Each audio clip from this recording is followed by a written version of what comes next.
Buenas tardes a todos. Adelante, por favor. ¿Qué tal, Fernando? Hola, Emanuel, ¿cómo estás? Muy bien, ¿qué tal? Muy bien, muy bien.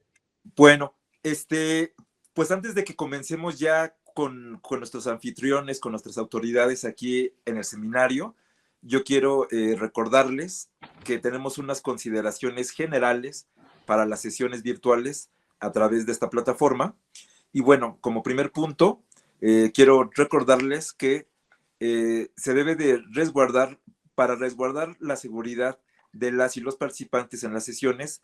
Les agradeceremos que no se comparta la liga ni la contraseña, porque precisamente son contraseñas personales.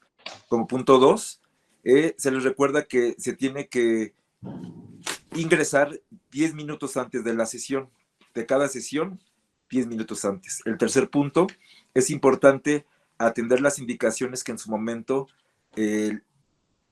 les compartirán los organizadores y el facilitador del seminario. En el punto 4, les recordamos que solo se permitirá el ingreso a quienes se registraron previamente con el nombre y los apellidos que proporcionaron en el formulario. 5. Para acceder y permanecer en la sesión será necesario activar en todo momento la cámara, de lo contrario, no podrán continuar. En el punto 6, en virtud de que se entregará una constancia digital a quienes cumplan con el 80% de asistencia, deberán de registrar el pase de lista en el chat con el nombre y apellidos que se registraron y enseguida la palabra presente, que es como ya algunos ya empezaron a hacerlo. En el 7, no se tomarán en cuenta las asistencias que se hayan registrado en el chat posterior a los 10 minutos de iniciada la sesión, lo cual se podrá verificar con base en la marca temporal del registro. En el punto 8, durante la sesión y exposición, favor de mantener desactivados los micrófonos, por favor. Y en el 9, en caso de que el facilitador abra un espacio para la participación, favor de activar dicha reacción que corresponda y el micrófono cuando le sea cedida la palabra. Y en el punto 10, para fines institucionales, las sesiones serán grabadas. Como bueno, ya es por ahí, los que se registraron al principio escucharon esa notificación. Y bueno, pues ya leídas estas consideraciones generales para las sesiones y pues la buena convivencia del seminario en cada una de las sesiones, pues les pedimos que se sigan y que sean respetadas. Y bueno, pues con esto, aunque se siguen integrando compañeras y compañeros, pues damos la bienvenida a todas y todos ustedes, asimismo al maestro Félix, al maestro Fernando Félix y al maestro facilitador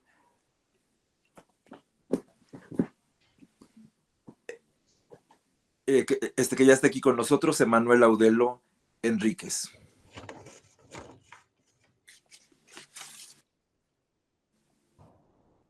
Sí, creo que me toca a mí hablar, ¿verdad? Sí, maestro Fernando. Bueno, yo quiero, más allá de todas estas consideraciones que parecen restricciones y todo eso, en realidad estamos en una fiesta, estamos muy contentos de que se lleve a cabo este seminario de gestión cultural de base comunitaria. Nos parece muy importante. Hemos trabajado con Emanuel ya en varios proyectos y bueno, estamos pero súper complacidos con el trabajo que siempre hace. Entonces, pues quiero decirles pues que son ustedes bienvenidos todos y que bueno, estamos también para platicar de otras cosas que tienen que ver con el seminario o que no tienen que ver con el seminario, pero siempre estaremos, digamos, al servicio de este seminario que nos parece muy importante.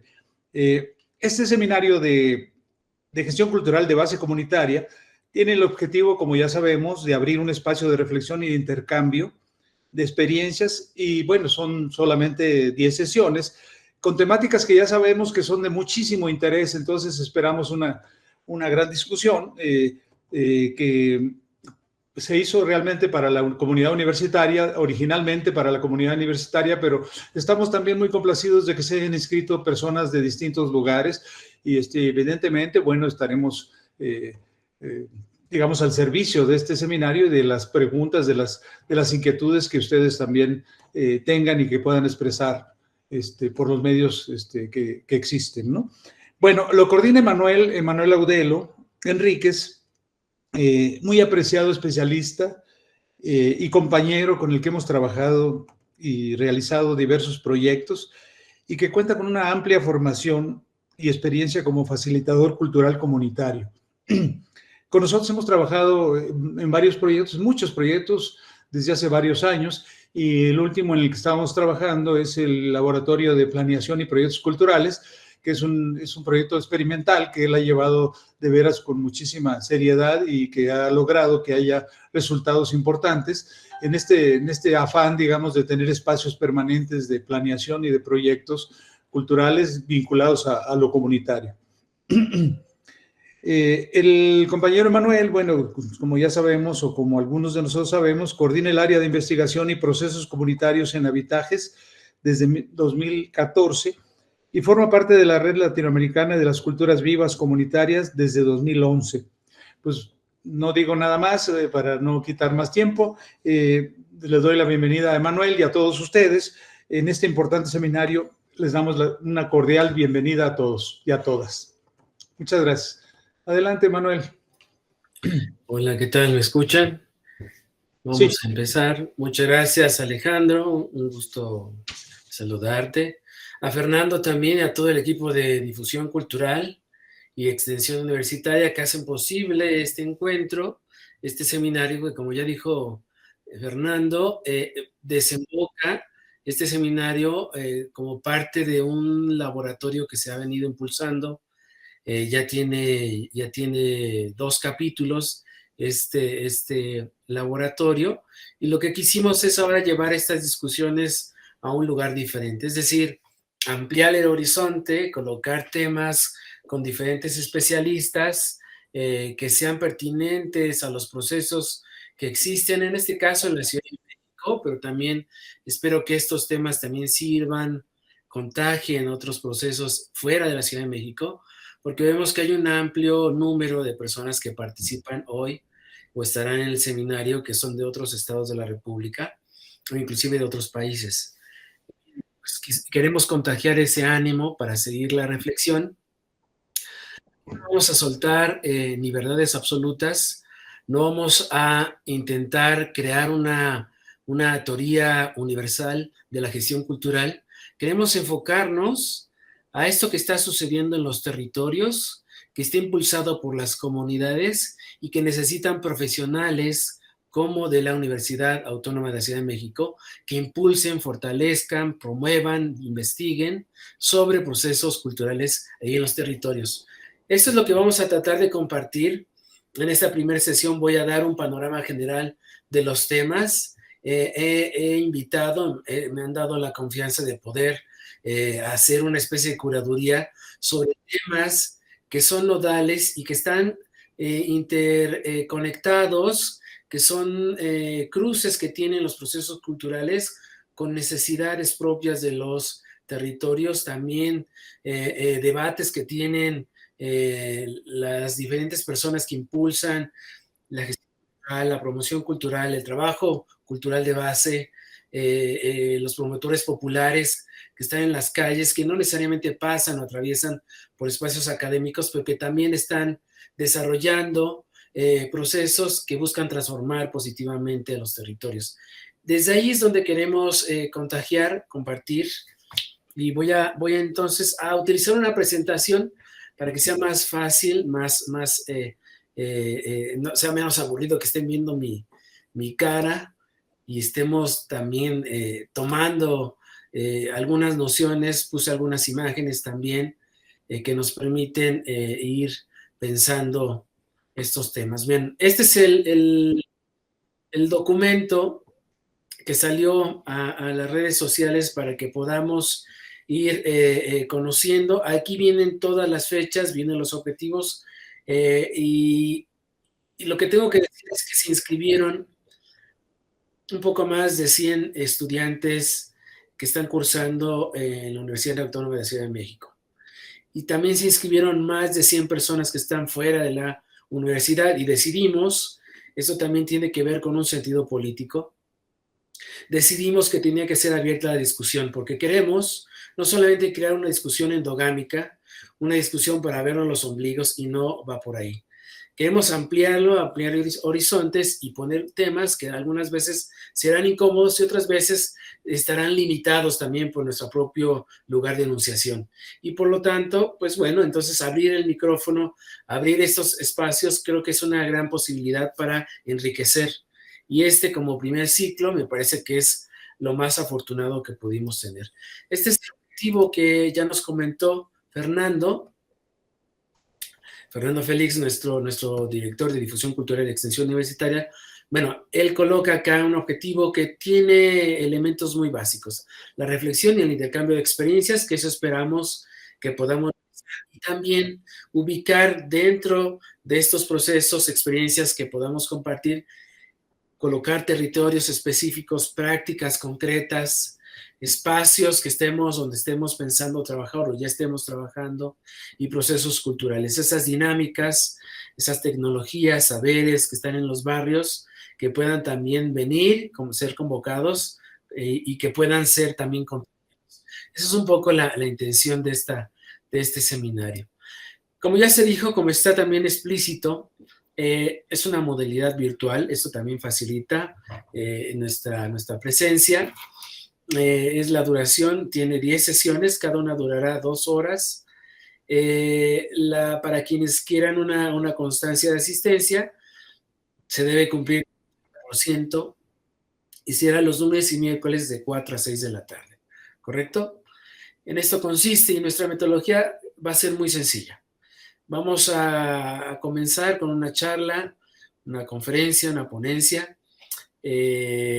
Yo estaré facilitando esa conversación, lanzaré una introducción o algunas preguntas que podamos ir aterrizando con nuestras especialistas. Se abrirá también el micrófono para preguntas, comentarios y al final haremos un balance para decir qué nos llevamos, qué nos parece interesante, qué queda pendiente para próximas conversaciones. Y ahí están invitados para que puedan ir colocando esto, ya sea en el chat o cuando se abra el micrófono, que ustedes puedan también compartir su sentir pensar. Bien, en este ciclo que comenzamos el día de hoy, aquí están colocadas estos temas y que pueden ser de interés de una vez, ¿no? Para todos ustedes. Y quienes no lo hayan visto, pues bueno, vamos abordándolo. Hoy vamos a ver la sesión 1, con gestión cultural y procesos culturales de base comunitaria. Luego viene políticas culturales de base comunitaria a cargo de Elena Román, que ya está también confirmada. Ella nos dará un panorama de los procesos de las políticas culturales de base comunitaria, que es una noción que está operando actualmente en Latinoamérica, que se está impulsando, que nace una referencia muy importante en Brasil hace 20 años y que desde ahí se viene impulsando. Quisimos invitarla porque Elena Román, además de ser amiga, investigadora y muy, muy comprometida con los procesos de formación que tiene en la universidad, ella tuvo la oportunidad de asistir a Brasil recientemente para facilitar un diálogo sobre la sistematización de experiencias de políticas públicas políticas culturales de base comunitaria en Brasil. Entonces tiene fresca esa discusión, entonces queremos convocarla para estos temas. La otra es cooperativismo comunitario y es esta idea de economía social y solidaria, pero que tenga ese también comunitario. Estará Manu, nuestro amigo, ya nos contará de qué va. Gestión intercultural para el trabajo con personas migrantes en la Ciudad de México. Es un tema agudo, es un tema que necesitamos abordar para pensar la Ciudad de México. Está viendo asentamientos, está viendo campamentos en diferentes zonas de la ciudad a partir de políticas migratorias que han puesto a la mitad del país, o en este caso la Ciudad de México, como un espacio para esperar ciertas notificaciones a esta población, a estas personas que están migrando, que tienen la idea de cruzar la frontera, pero se están quedando aquí porque aquí es donde las atienden. Sin embargo, se está desbordando esta población. Hay cuestiones de riesgo, de salud pública, hay cuestiones también de discriminación, de racismo por parte de las comunidades que están recibiendo a estos grupos que están migrando, y necesitamos abordarlo desde la gestión cultural, no solamente como una política de migración, sino también como un ejercicio para pensar los derechos culturales en los habitantes, en las habitantes, y también las personas que están en tránsito en esta ciudad. Porque más allá de que estén en tránsito, siguen teniendo su prerrogativa con el derecho a una vida cultural. Entonces, ese es un tema que nos gustaría abordar. Samantha Min es una especialista del programa de asuntos migratorios, va a estar aquí. Luego viene gestión cultural en el barrio de San Francisco Tultenco. Es un barrio que está al centro de la ciudad, que próximamente cumplirá 700 años de vida. Nos parece importante abordarlo. ¿Cuál es este espacio y estos procesos culturales que están sucediendo en estas latitudes? Bueno, luego sigue el programa social de colectivos culturales comunitarios. Este programa que ha estado, por lo menos en el último sexenio, operando y motivando, dando un presupuesto, generando una activación en territorios. Bueno, es importante conocer cuál es su perspectiva. Me gustaría también en esa sesión poder abordar, va a estar una persona representante de este programa social, va a estar también un colectivo cultural que ha sido parte de este programa social, y me gustaría que podamos escuchar cuál es su punto de vista. Es decir, hay procesos culturales que son de manera independiente, autónomos, que están sucediendo en los territorios, pero también hay procesos culturales que son autónomos, pero que también buscan una interrelación con programas sociales, ¿no?, promovidos desde el Estado. Entonces, me gustaría que podamos abordar esa forma en la que existe este cruce y esta forma en la que se está trabajando actualmente. Eso nos dará un panorama de lo que está sucediendo, y bien interesante porque nos toca abordarlo una vez que comienza este nuevo programa social.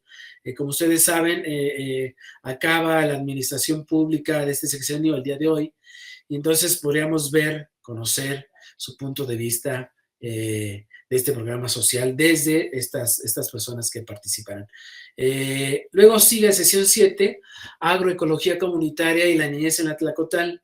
Bueno, esta es una perspectiva novedosa que me parece que hay que abordarla.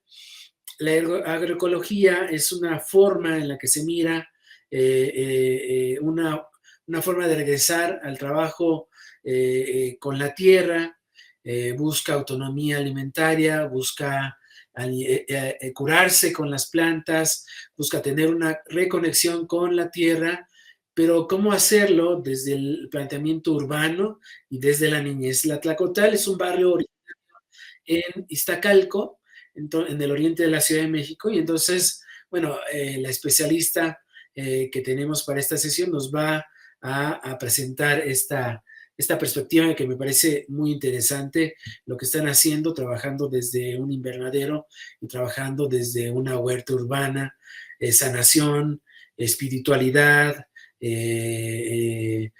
jardín como una farmacia viva, y también generando alimentos, ¿no? Entonces, ¿cómo podemos pensar la ciudad de una forma diferente? Ya que hay un ejemplo concreto.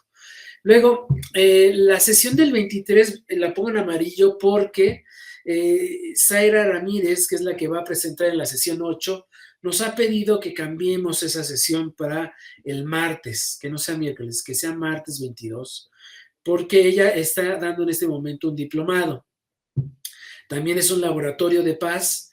Ella es una gestora cultural, pero nos pidió ese cambio, entonces les anuncio de una vez. Y de cualquier forma yo estaré recordándoles. Y con ella queremos abordar una red, un andador cultural que ella ha estado encabezando en la zona centro de la Ciudad de México, y lo que busca es disminuir las violencias, promover la cultura de paz, y este es un enfoque interesante, pertinente, no solamente para la Ciudad de México. Y bueno, ella tendrá ahí algo que abordar. Me parece que es muy interesante lo que está haciendo para esa sesión. En la sesión 9 está invitada una urbanista y antropóloga social que tiene o está desarrollando una cartografía de organizaciones feministas comunitarias en la Ciudad de México.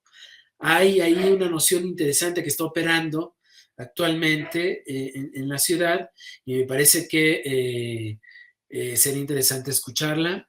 Y finalmente invitamos a un representante de la cooperación española para poder platicar este enlace entre cooperación internacional y gestión cultural comunitaria, ¿correcto? Y de esa forma tendríamos un panorama, me parece amplio, general, es ambicioso, no agota los temas que estamos tratando de abordar en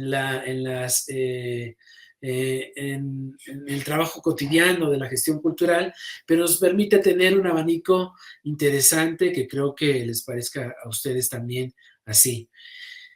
Bien, me gustaría entonces abordar esto con una pregunta, comenzar con esta pregunta, y vamos tratando de contestarla y junto con ustedes para poderla irla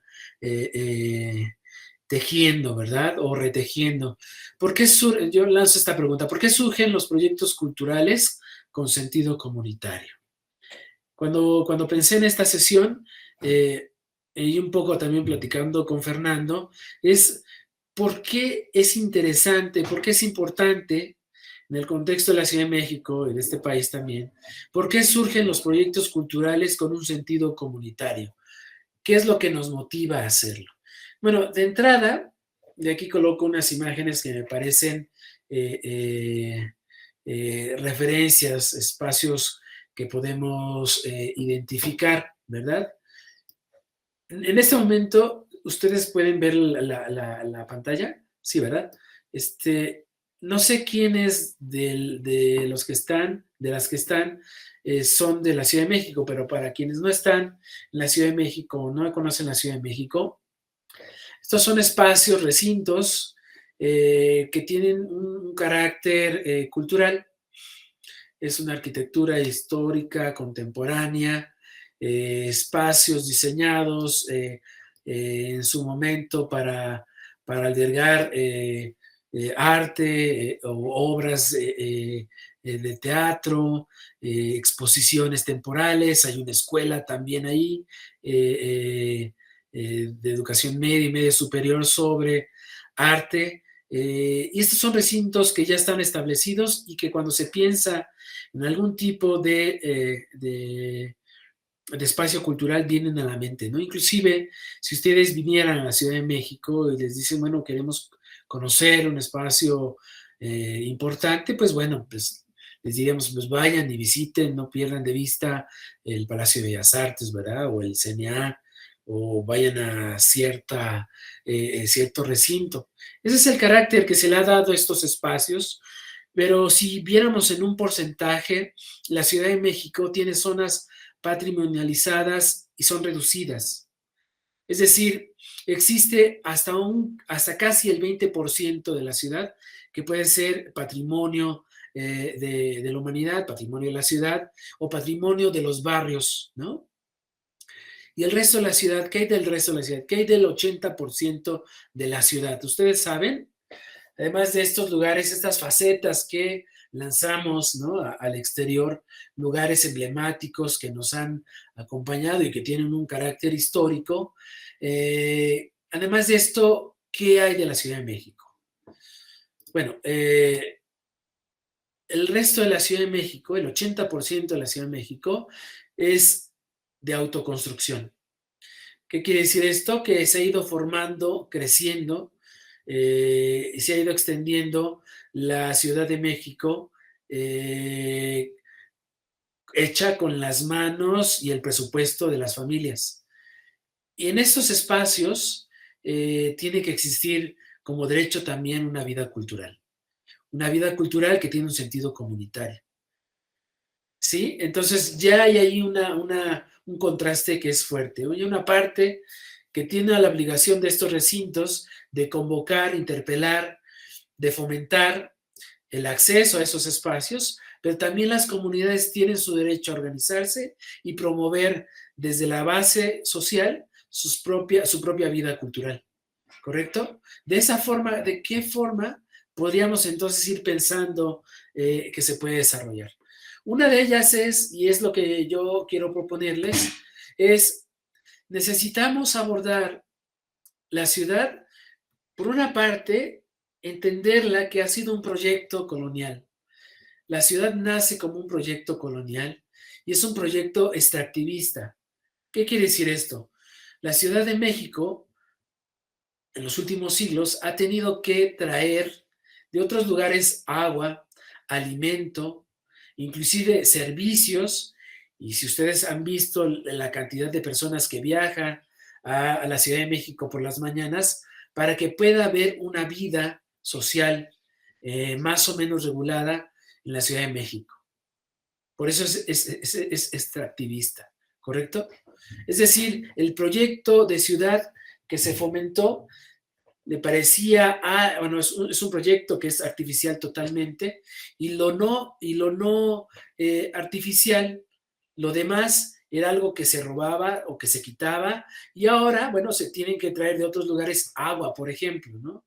Alimentos, y también, bueno, la forma de ir subsistiendo ha traído también servicios. Eso es en general. Pero también se ha ido promoviendo, por lo menos en los últimos 20 años, una forma diferente de ir pensando la ciudad. Y esa es la que me gustaría que se entrelazara con la vida cultural y con la gestión cultural. El derecho a la ciudad. El derecho a la ciudad es una noción que en Latinoamérica se ha ido promoviendo, no solamente en Latinoamérica, en África, en Asia, en diferentes lugares se ha ido promoviendo el derecho a la ciudad, pero en este caso, en Latinoamérica, la ciudad promueve una ciudad más verde, una ciudad que sea sostenible, una ciudad que sea lúdica, incluyente, versátil, y para eso va a ser algo complicado. La gestión cultural tiene que ver con esto. No solamente es hacer proyectos culturales por hacerlos, sino pensar en un contexto más complejo la gestión cultural. ¿Qué es lo que ha pasado en los últimos años? Es que ahora las carreras se han vuelto más técnicas, es decir, ha habido más personas que estudian gestión cultural, pero se vuelven más técnicas en términos del marco lógico, la forma de ir gestionando los recursos, la forma de ir creando oficios, ¿sí? Pero la visión general por la cual nace todavía, que es algo compleja por definir todavía la gestión cultural, porque tiene una relación muy, muy cercana con el trabajo social, una relación muy cercana con la antropología social, e inclusive con otras nociones como la psicología, ahí, o la salud, o la promoción de la salud. Todas estas disciplinas que están alrededor de la gestión cultural han hecho más compleja su definición. Pero entonces la parte técnica es importante y es la que vemos en la universidad, pero también hay que ir complejizando y dando un panorama, un contexto de por qué surge esta disciplina, ¿no? O está surgiendo todavía esta disciplina y las razones por las cuales la ciudad es este lugar donde recibe estas problemáticas, tensiones, disputas, pero también estas innovaciones venir de la gestión cultural. En ese sentido, hay una dimensión política en este seminario que queremos compartir. Queremos hablar de la base social, de cómo se organizan las comunidades, cómo se están viendo el territorio y la memoria, y no solamente la parte técnica de la gestión cultural, ¿correcto? Vamos a abordarla, sí, pero también queremos que se aborde desde la memoria y la memoria de la ciudad, ¿sí? Discúlpenme para esas personas que están en otras partes de la Ciudad de México, en los estados de la República o en otros países. Está enfocado a pensar la ciudad en su complejidad, pero me parece que esto les va a servir mucho también para ir viendo de qué forma en sus ciudades se puede ir pensando y problematizando también este tipo de temas. Entonces hay una dimensión política de participación que se tiene que promover en la gestión cultural. Y hay mecanismos de la política pública también que se tienen que ejercer para implementarse esos proyectos, ¿correcto? Eso es lo que quiero poner en cuestión. Sin embargo, bueno, para las personas que nos ven de otros estados de la República, antes de seguir, vemos aquí a principios de los 80, esta era la Ciudad de México, el lado izquierdo. El edificio más grande que estaba es el que está al centro, que era la torre de Pemex, y el resto de la ciudad estaba así extendida en horizontal. Al fondo es un paisaje ritual, es un volcán, el Iztaccíhuatl, y detrás está el Popocatépetl. En ese entonces había hielo en la cima de este cerro, de este volcán. Actualmente ya no existe así, ha cambiado el panorama. Y lo que vemos del lado derecho es el cerro del Chiquihuite. El cerro del Chiquihuite es un cerro al norte de la Ciudad de México. Hay unas antenas retransmisoras desde diferentes televisoras, pero se ha ido poblando de esta magnitud, como lo pueden ver. Todo esto es autoconstrucción. Y del otro lado, que no se ve, en la espalda de este lugar, está un barrio originario en la ciudad, es el límite de la ciudad con el Estado de México, es Cuautepec. Hay un plantel justamente ahí de la UACM que colinda con este barrio.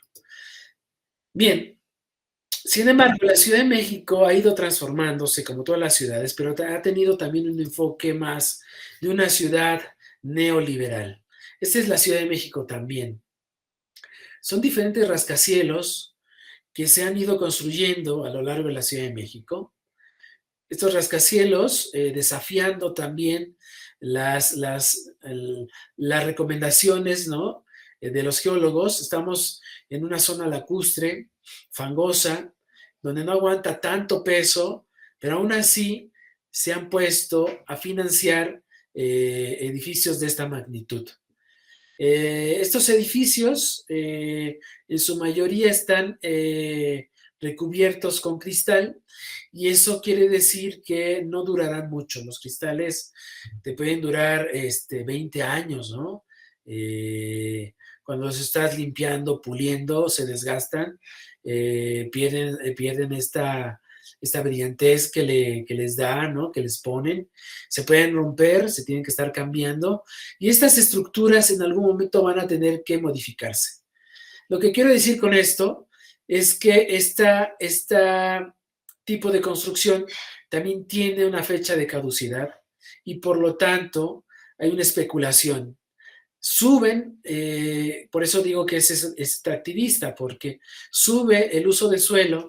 Cuando estás viviendo alrededor de estos edificios, parecen muy bonitos, le ponen iluminación inteligente, ¿no? Quiere decir, más que iluminación inteligente, quiere decir que está moviéndose, lanza mensajes, proyecta cosas, ¿no? Pero aún así, nos preguntamos de dónde va a salir el agua para alimentar todos esos espacios. ¿De qué forma, o sea, quién puede vivir o quién puede pagar para estar en esos espacios? Esa es una de las grandes preguntas que no podemos contestar. ¿Para quién sirve este tipo de construcción? ¿Correcto? Aquí hay 3 dimensiones que me gustaría pensar en términos de espacio público. Ese espacio público, es decir, contrario al espacio privado, cuando tú puedes participar en esta noción de ciudad. Es ciudad si es espacio público. No es ciudad si es espacio privado, ¿correcto? Estoy viendo manos levantadas. Yo en breve abro una espacio para que podamos ir viendo sus participaciones, ¿correcto? Nada más, voy a terminar la idea y ahorita abro el micrófono. Bien, las tres dimensiones que están operando en el espacio público. Una de ellas es el poder político. Su objetivo principal, no es el principal, pero el objetivo principal es administrar, controlar el espacio público. En este caso, ¿quién lo hace? Pues en este caso lo hace el gobierno de la ciudad. Pero cuando hay espacio privado, el gobierno o el Estado tiene ya una limitante. Ya no puede administrar o dar esta idea de participación, porque la idea de espacio público que tenga que participar la ciudadanía en la construcción de su ciudad. Cuando es espacio privado, entonces hay una limitación de orden político, de la administración de lo público. Esa es una. La otra, la dinámica económica. Existe economía popular, economía redistributiva, y ya veremos economía social y solidaria, que puede surgir dentro del espacio público. Pero cuando hay espacios privados, la economía se vuelve una economía más privada y tiene ciertas reglas en donde el Estado está limitado también para poder estar. Y finalmente, la dinámica social, la forma en la que interactuamos, la forma, después de que yo te dije, oye, pues hay que soñar una ciudad más lúdica, más verde, más lúdica, más sustentable, ¿no? Más abierta, receptora, no racista. Bueno, cuando hay espacio público, esta dinámica social puede tener discriminación, segregación, disputa del espacio, racismo, porque creas espacio privado, pero es muy fuerte políticamente y es muy fuerte económicamente, ¿correcto? Entonces, cuando pensamos en la Ciudad de México y la gestión cultural, tenemos que también poner en disyuntiva o en reflexión este tipo de producción del espacio público y del espacio privado. Les recuerdo, la Ciudad de México no es esta la Ciudad de México nada más. Esta es la Ciudad de México también. Del lado izquierdo vemos un volcán y también es un paisaje ritual. Ahí se cruzan, hay caminos muy antiguos que llevan a este volcán, el volcán del Teutli, ¿verdad? 3 pueblos, Xochimilco, Tláhuac, Milpalta, llevan hacia ese lugar. Estamos hablando del sur profundo de la Ciudad de México, ¿verdad? Ese sur también colinda con el volcán que está al lado, que es el cráter del Xico, o el ombligo, ¿verdad? Ese cráter está allá en Chalco. Y estos 3 pueblos se sienten más parte de esa parte de Chalco que de la Ciudad de México, ¿correcto? Bien, ese también es la Ciudad de México. Ciudad de México es autoconstrucción, sí, pero también es una zona lacustre, por eso su complejidad.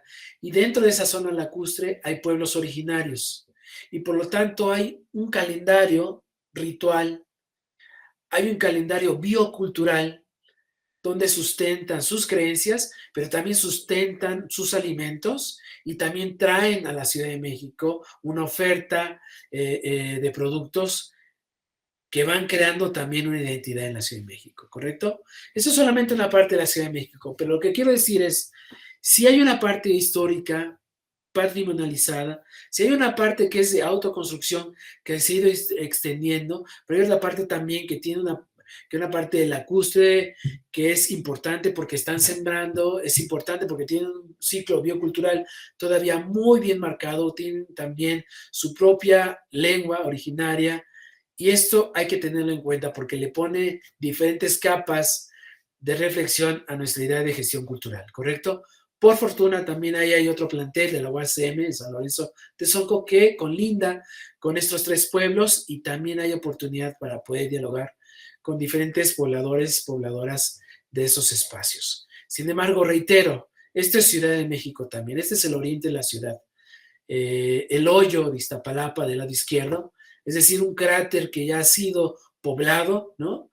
Y del otro lado, no sé si ustedes lo recuerdan, la Sierra de Santa Catarina, Y entonces, desde ahí yo les preguntaría, lanzo la pregunta, ¿por qué es pertinente realizar proyectos culturales que tengan un sentido comunitario? ¿Por qué es importante pensar el espacio público en la Ciudad de México? ¿Por qué es importante pensar en la vida cultural comunitaria? ¿Correcto? Vamos vamos a escuchar, creo que hay manos levantadas. Me gustaría que pudieran tomar el micrófono. Haremos tres participaciones y seguimos, ¿les parece? Adelante. ¿Quién? Yo tenía registrado aquí. Veo Gabriela Paulina, veo Cris y había alguien más. Cris, Zúñiga. Vamos con ustedes dos, por favor.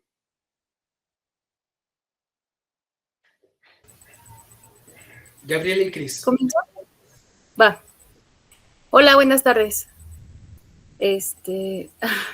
Nada, es que te estoy escuchando y me encanta escucharte justo porque también trabajo esta mirada. Soy de Cuautepec, por cierto. Gracias por poner al Cerro del Chiquihuite ahí. Justo es esto, ¿no? La importancia de hacer proyectos culturales desde lo comunitario es por esta explicación que nos das, ¿no? Y estas imágenes que nos muestran esta complejidad, ¿no? De la ciudad. La ciudad tiene muchas ciudades dentro de sí misma, ¿no? Y eso implica que existe una diversidad y una heterogeneidad tremenda de acciones y de formas de habitarla, ¿no? Y entonces eso implica pensar que cada territorio tiene su particularidad, a pesar de que estemos de pronto pareciera que las periferias todos estamos sobre cerros y que el centro concentra toda esta especulación inmobiliaria que ha invadido, ¿no? A nuestra Ciudad de México. Sin embargo, cada pedacito de ciudad, cada rinconcito, pues tiene su característica peculiar. Y eso implica, no solo la mirada del territorio, sino quién habita el territorio, ¿no? Entonces, pues por ahí va. Esa importancia de generar proyectos culturales tiene que ver con el cómo se organizan las personas para habitar ese territorio, con esa relación que ha generado la autoconstrucción, ¿no? Sobre todo, bueno, yo hablo mucho de periferias, y por ahí hay un libro muy bonito de Ángela Giglia, ¿no? Cuando nos habla de que la periferia cultural es patrimonio también. La periferia es patrimonio cultural, ¿no? Y mirarlo entonces desde este sentido implica pensar en esta lógica en el que la gente se autoorganiza para habitar estos territorios, y entonces por ahí va esta idea, ¿no? O sea, ahí podemos entender mucho de las formas de que lo comunitario no solo está en las áreas rurales, ¿no? La ciudad misma implica una autoorganización, y esa autoorganización pues nos lleva a mirar la importancia de la solidaridad, ¿no? Que se puede generar en los barrios para habitarlo ante estas precariedades, y que tiene que ver con lo político, ¿no? Esas ausencias institucionales que han dejado que la ciudad se expanda de una manera tremenda, ¿no? Y bueno, ya le voy a dejar ahí, porque puedo poner a decir muchas cosas, pero vamos a dar voz, y creo que por ahí dejaría mi comentario por ahorita. Y pues gracias por abrir este espacio. Creo que vamos a dialogar muchas cosas. De eso se trata, eso es lo que queremos reflexionar. Muchas gracias. Vamos con Cris y veo otra manita levantada, Guillermo Talavera. ¿Ya me escuchan? Adelante. Ok. Bueno, justo para complementar lo que dijo Gabriela, sí, es súper importante empezar a trabajar la gestión cultural desde esto. Yo, por ejemplo, recientemente trabajé en un proyecto que justamente recoge las comunidades otomís que se encuentran en la periferia de la Ciudad de México. Pero lo importante aquí es justo que aparentemente, igual complementando, pues la Ciudad de México se nutre en cuanto a fuerza trabajadora y demás, pues de todos los que viven en las periferias. Y es impresionante cómo, a pesar de las condiciones, como ha sucedido, ¿no? Cuando las carreteras se cierran o se cierran los accesos a Ciudad de México, la ciudad se para. Y lo importante que es voltear hacia allá, ¿no? O sea, yo, por ejemplo, ahorita con el proyecto que trabajé, que por cierto, si gustan ir, aprovechando el comercial, si gustan ir a ver la exposición, se encuentra en el pueblo de es San Miguel, déjenme me acuerdo, bueno, en el pueblo de San Miguel, muy cerca de Lerma, y pues yo me sorprendí de saber que tanto en Ciudad de México como es Alcaldía Miguel Hidalgo, Álvaro Obregón, Coajimalpa y Magdalena Contreras, hay todavía poblaciones otomís. Entonces, pues el trabajar justamente o las gestiones que hacen las personas de las comunidades sin el conocimiento como tal de sus exposiciones, de el trabajar todos estos materiales hacia afuera, es importante y pues considero que cursos como estos ayudan a que también ellos tengan más conocimiento de cómo gestionar mejor sus proyectos, porque si ya lo hacen con el conocimiento empírico que tienen, bueno, adquieren esta información y entonces ya lo hacen desde pues desde una mejor organización, pero es impactante el cómo se organizan, el cómo justamente esta visión colonial a veces no nos deja ver cómo las tradiciones aportan a nuestra ciudad, aportan a nuestra cultura, aportan a nuestra historia y cómo cuando estamos desde fuera las vemos como sin sentido, ¿no? Esta cosa que luego decimos, es que ¿por qué truenan cohetes? Porque pues no tiene sentido. No, tendrías que estudiar un poco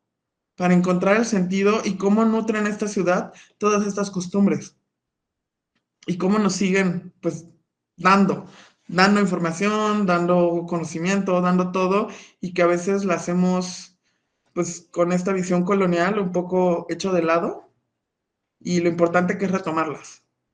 Muchas gracias.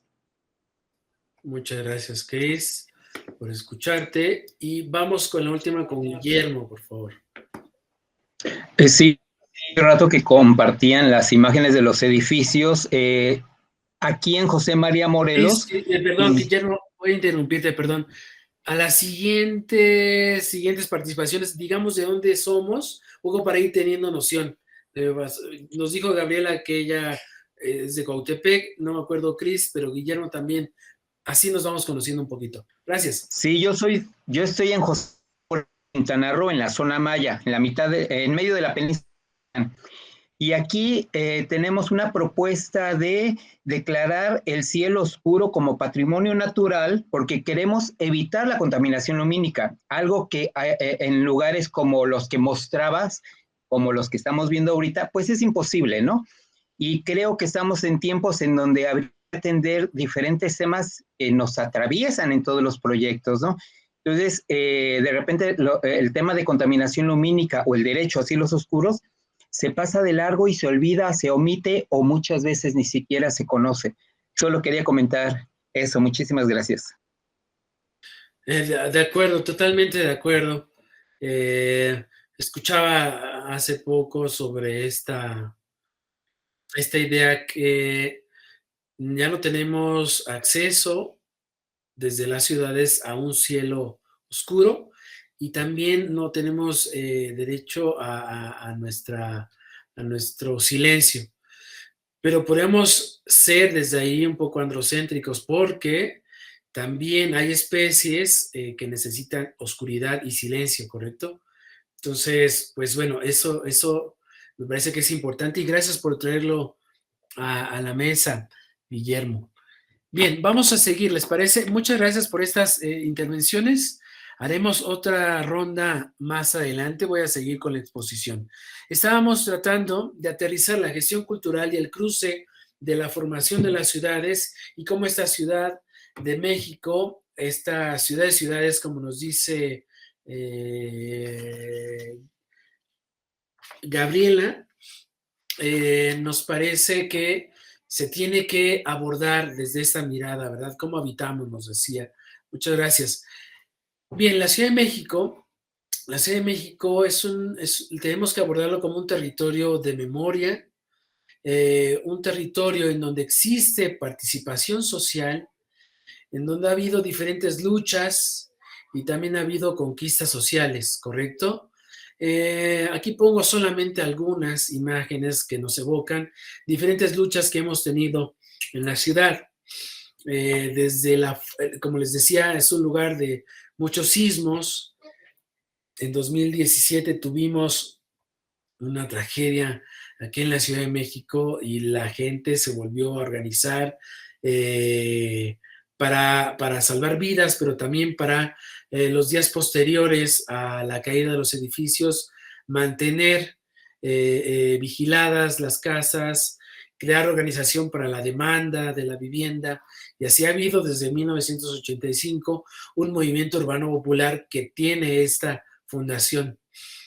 Del otro lado vemos también, o por otro lado vemos que hay una ciudad que también ha tenido sus propias conquistas. El movimiento LGBTTQ y más ha tenido también su propia conquista en esta ciudad.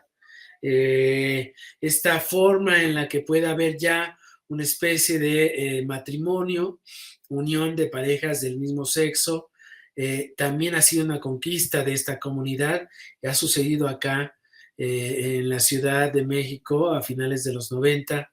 La forma en que los pueblos indígenas, campesinos, armados, organizados en una guerrilla, igual indígenas mayas, subieron y caminaron y llegaron a los micrófonos del Congreso Nacional promoviendo una ley indígena que todavía no se puede concretar, aunque ya pasó ahorita al Senado, les llevó por lo menos los últimos 20 años en irla conquistando, ¿verdad? Y finalmente abajo, una imagen histórica del movimiento del 68, que igual como en muchas partes del mundo, en el 68 las juventudes se organizaron y fueron conquistando, fueron dándonos conquistas democráticas para desembocar en lo que ahora tenemos como ciudad. La Ciudad de México también ha tenido sus propias conquistas, ¿no? Esta imagen también, no recuerdo el año, creo que fue 2000, creo que fue el 2006, en donde salimos a desnudarnos frente a la catedral y hubo ahí una especie de desnudo masivo, ¿no? Una expresión, una colectividad organizada frente a una cámara. Fue un momento lúdico, expresivo. En 2007 nos dice en Muica. Muchas gracias. Bueno, pues esa también es la Ciudad de México. Pero ¿qué herencias hemos tenido para lograr y por qué hablamos de conquistas sociales? Bueno, generalmente cuando se habla de espacio público, se piensa en esta noción del aura, ¿verdad? Esta forma grecorromana en donde solamente los hombres podían reunirse, tomar la voz, reunirse y tomar la voz pública, pero las personas también en ese entonces esclavizaban, ¿verdad? Esos hombres esclavizaban, omitían la voz de la niñez, omitían la voz de las mujeres, y solamente quien ostentaba el poder podía participar. Entonces es peligroso pensar que el espacio público y la plaza pública es como un aura, ¿verdad? No queremos eso, no queremos pensar en un aura simplemente. También la configuración de las ciudades, esta es una ciudad medieval, en donde está la plaza pública al centro, el poder político y religioso, el banco y la iglesia a los lados, el comercio, y de ahí se reunían las personas. Esa es la configuración que heredaron también en esta ciudad o en las ciudades en Latinoamérica, en donde hay una plaza pública y alrededor viene el comercio, el poder político, el poder religioso, y de esta forma también fuimos heredando la forma de relacionarnos y de pensar las ciudades, en este caso en la Ciudad de México. Y también eso que llamamos periferias, pues bueno, una ciudad que iba manteniendo un estatus, una forma de vida para quienes estaban al centro. En la periferia iba creciendo estos asentamientos, esta autoconstrucción, y para el capitalismo también le sirve ese tipo de vivienda, ¿verdad? Estas formas invisibles de ocultar el trabajo para obtener mayor ganancia, ¿verdad? O sea, pagas una renta que es pues difícil de mantener, ¿no? Pero tienes poco acceso al agua, a la electricidad, a mercados, a alimentos sanos, a una calidad de educación. Y luego tienes que viajar 2 horas o 3 horas para llegar al centro de trabajo y de ahí genera riqueza a una empresa, te pagan el mínimo, ¿no? Esto parece del siglo pasado, pero también la precarización del trabajo actualmente en la ciudad está así, ¿verdad? Por eso lo traigo a colación. Y eso también oculta un trabajo, porque para mantener el trabajo de las personas que viajan a la ciudad tiene que haber alguien que dé alimento, ¿no? Sustento, que ponga el lonche a los niños, a las niñas, niñes, que ponga también que puedan, no sé, generar la cena, la comida, hacer las tareas, todo eso implica que se está ocultando un tipo de esfuerzo, de trabajo no remunerado, ¿correcto? Entonces podemos entender el espacio público como ese espacio en donde se están debatiendo, analizando, conquistando las libertades, el sentido de lo político y la ciudadanía. También la esfera pública, en donde está el ámbito de lo mercantil y el trabajo, en donde se definen a partir de contratos y de otorgar, ¿no? Yo doy mi tiempo, me contrato con alguien momentáneamente o por largo plazo y me subordino a la indicación de alguien más para vender mi tiempo y así obtener un poco de recurso y entonces generar este ciclo de trabajo. Pero también hay un trabajo doméstico, en la esfera doméstica, que es más íntima, ¿verdad? Es del ámbito familiar y generalmente o históricamente se le ha otorgado un rol a las mujeres para en estos espacios, ¿no? Y mantener a través del alimento, del cuidado o de los cuidados a esas personas que salen a estudiar o a trabajar. O también estas mujeres tienen que salir a trabajar después de cuidar estas familias. Y ahí ya hay un ámbito doblemente de desigualdad, ¿verdad? Esta desigualdad que propone este tipo de ciudad neoliberal, estas formas precarizadas que hay en el trabajo y finalmente otra forma de opresión dentro de las familias en la periferia, ¿correcto? Bien, frente a esto también tenemos que pensar nuestra gestión cultural, porque cuando creamos un programa cultural, una oferta cultural dentro de un proyecto comunitario, pues bueno, nos ponemos a pensar y decimos qué podríamos hacer, hacia dónde tendría que girar nuestra noción, nuestro programa de actividades, nuestros talleres, pues bueno, aquí hay un tema importante que atender. Tenemos que ver, pensar los horarios, las capacidades, la atención, y aquí es donde viene un poco el cruce de que sí se crean talleres a partir de proyectos culturales que atiendan un territorio leyendo este tipo de desigualdades. Y entonces tenemos que ir pensando que hay una noción técnica, lúdica, ¿no? Que se puede promover a partir de talleres o de proyectos culturales. Pero también tenemos que atender una dimensión psicoemocional, estas habilidades de ir pensando el diálogo, la creación colectiva, resolver problemas con la creatividad, de respiración, del presente, en el lugar de donde se estén desarrollando las actividades. Y también hay una dimensión política que analizar dentro de esos talleres o actividades o dentro de nuestro programa cultural.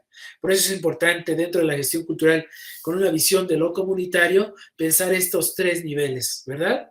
El nivel técnico, lúdico, disciplinario puede ser, ¿no? Pero también hay una dimensión psicoemocional que se tiene que atender por estas desigualdades y opresiones, y luego una dimensión política. Solamente queremos dar un momento especial, sino también ir colocando la semilla para la transformación social. Por eso es importante colocar estos. Y para entender el territorio proponemos un concepto básico que se llama rugosidad del espacio. Son las diferentes capas con las que está hecho un territorio, ¿verdad? Es un concepto que utiliza Milton Santos, un geógrafo marxista, que nos dice esto, ¿verdad? El espacio no es un receptáculo, sino un proceso, una interacción de factores, herencias sociales que dan cuenta del tiempo. Y por eso pongo esta imagen que está del lado derecho. Si ustedes la conocen, ahí al centro, no sé si ven mi cursor, no sé, bueno, al centro ven una zona arqueológica, Nonoalco-Tlatelolco, que es el último lugar donde se dio la batalla entre conquistadores europeos y las personas que vivían de este lado.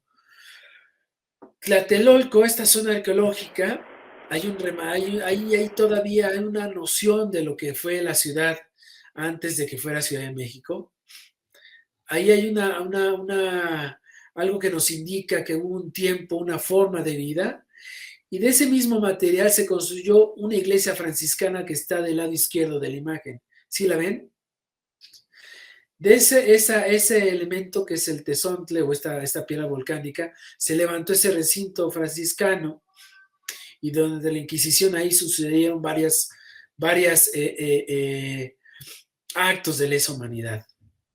En este mismo espacio, si ustedes ven, hay un edificio que se levanta que emula el edificio de Naciones Unidas en Nueva York. Esa era, o la que fue la Secretaría de Relaciones Exteriores, y luego fue dado a la UNAM, ahora es el Centro Cultural Universitario Tlatelolco. Del lado izquierdo, también el extremo, vemos un edificio con varias ventanas y un poquito de esa Plaza de las Tres Culturas que le llaman, Plaza de las Tres Culturas, donde sucedió una masacre estudiantil, y ahí se alcanza a ver, no sé si ustedes pueden ver mi cursor, disculpen, pero en la plaza hay un memorial que se levanta, que es muy pequeño, de las estudiantes, ciudadanas que fueron asesinados por el ejército en aquel entonces, manifestándose en 1968. Y luego vemos una construcción, bueno, aquí hay una zona de árboles, ¿verdad? No se puede ver, pero es un parque afrancesado a los políticos de principios del siglo pasado. Les gustaba mucho emular la arquitectura francesa e hicieron un parque afrancesado. Y luego al lado ya comienza el centro histórico de este que estábamos hablando, que tiene una construcción más bajita, y está la colonia Guerrero, que acaba de cumplir creo que 600 años de antigüedad. Bien, lo que acabo de mencionar es una especie de como de lectura muy breve de los tiempos, las temporalidades que hay en este espacio. Y por lo tanto, hay una serie de memorias que se tienen que hacer. Si yo tuviera que realizar un programa cultural en ese espacio, tendría que analizar todas estas capas de tiempo, de historia, de hechos que han sucedido ahí, formas de interacción que ha tenido la población para poder proponer un programa cultural y entonces promover la vida cultural. Un gestor, una gestora cultural tendría que ir analizando desde la rugosidad del espacio este tipo de nociones, ¿correcto? ¿Sí vamos bien? Luego hay otra noción que me parece importante que abordemos, que tiene que ver con la desterritorialización del espacio. ¿Qué quiere decir esto? Bueno, nuevamente por un ejemplo de la Ciudad de México. Esto le llaman torre mítica. La torre mítica ya está acabada, ya está funcionando. La torre mítica se asentó encima de un pueblo originario, del pueblo de Xoco, en Coyoacán. Inclusive les robaron el agua, había un nacimiento de agua, ya no hay.